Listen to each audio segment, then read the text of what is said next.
CPM-ന്റെ പുതിയ സംസ്ഥാന committee ഓഫീസായ AKG സെന്ററിന് ഭൂമി വാങ്ങിയത് തർക്കഭൂമി എന്നറിഞ്ഞുകൊണ്ടാണെന്ന് വ്യക്തമാക്കുന്ന ഒരു കത്ത് പുറത്തു വന്നു. PSSI ശാസ്ത്രജ്ഞ ഇന്ദുഗോപൻ അന്നത്തെ പാർട്ടി സെക്രട്ടറിയായിരുന്ന കോടിയേരി ബാലകൃഷ്ണൻ നൽകിയ കത്താണ് ഇപ്പോൾ പുറത്തു വന്നത്.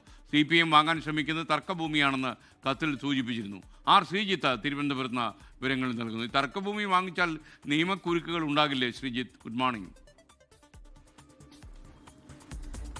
തർക്കഭൂമി വാങ്ങി ആ നിയമക്കുരുക്ക് കഴിച്ചാണ് CPM അത് സ്വന്തം പേരിലാക്കിയത്. 2020 സെപ്റ്റംബർ 25-നാണ് 32 സെന്റ് ഭൂമി AKG സെന്ററിന്റെ പുതിയ കെട്ടിടം നിർമ്മിക്കാനായി വാങ്ങിയത്.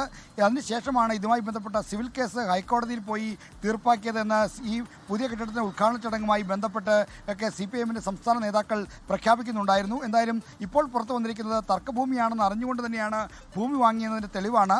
2020 ജൂൺ 9-നാണ് VSSയിലെ ശാസ്ത്രജ്ഞയായ ഇന്ദു ഗോപൻ അന്നത്തെ CPM-ന്റെ സംസ്ഥാന സെക്രട്ടറിയായ കോടിയേരി ബാലകൃഷ്ണന് ഇത് തർക്കഭൂമിയാണെന്ന് കാണിച്ച് കത്ത് നൽകിയത്.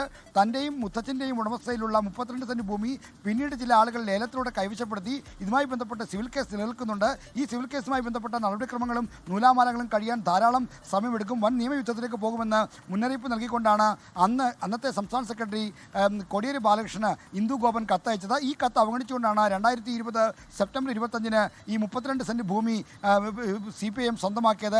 അതിനുള്ള മുദ്രപത്രത്തിൽ ഒപ്പുവെച്ച് വാങ്ങിയത്. അന്ന് CPM പറഞ്ഞത് 14 പേരുടെ ഉടമസ്ഥയിലുള്ള ഭൂമി 6.4 കോടി രൂപയ്ക്ക് വാങ്ങുന്നു എന്നാണ് പറഞ്ഞിരുന്നത്. എന്നാൽ തർക്കഭൂമിയാണെന്ന് അറിഞ്ഞുകൊണ്ട് വാങ്ങിയതിൻ്റെ തെളിവാണ് ഇപ്പോൾ പുറത്തു വരുന്നത്.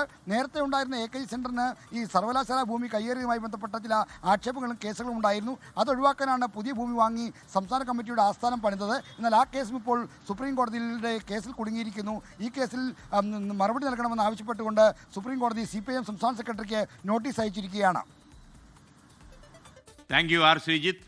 ലോകത്തെവിടെയായാലും ഏത് സമയത്തും 24 വാർത്തകളും ഓഗ്മെന്റഡ് റിയാലിറ്റി പാക്കേജുകളും എക്സ്പ്ലെയിനറുകളും വിശദമായി കാണാൻ ഞങ്ങളുടെ YouTube ചാനൽ നിങ്ങൾക്ക് സബ്സ്ക്രൈബ് ചെയ്യാം.